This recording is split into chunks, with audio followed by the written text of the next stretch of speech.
رب اشرح لي صدري ويسر لي أمري واحلل عقدة من لساني يفقهوا قولي. اللهم إني أعوذ بك من الهم والحزن وأعوذ بك من العجز والكسل وأعوذ بك من الجبن والبخل وأعوذ بك من غلبة الدين وقهر الرجال. اللهم أهدني فيمن هديت وعافني فيمن عافيت وتولني فيمن توليت وبارك لي فيما آتيت وقنا شر ما قضيت فإنك تقضي ولا يقضى عليك إنه لا يذل من ولا يئز من عاديت تباركت ربنا وتعالى.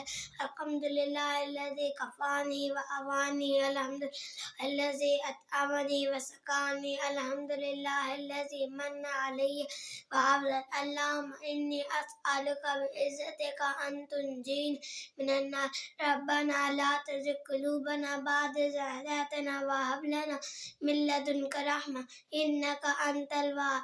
ربنا هب لنا من أزواجنا وذرياتنا قرة أعين واجعلنا للمتقين إماما.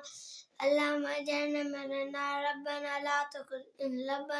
لا تزغ قلوبنا بعد إذ هديتنا وهب لنا من لدنك رحمة إنك أنت الوهاب. بسم الله الذي لا يضر مع اسمه شيء في الأرض ولا في السماء وهو السميع العليم.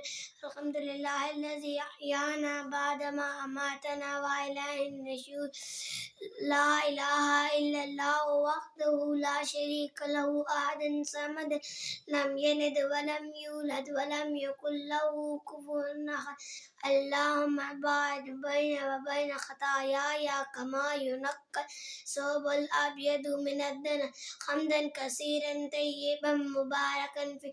رب اجعلني مقيم الصلاة من ذريتي ربنا وتقبل دعاء. ربنا اغفر لي ولوالدي وللمؤمنين يوم يقوم الحساب.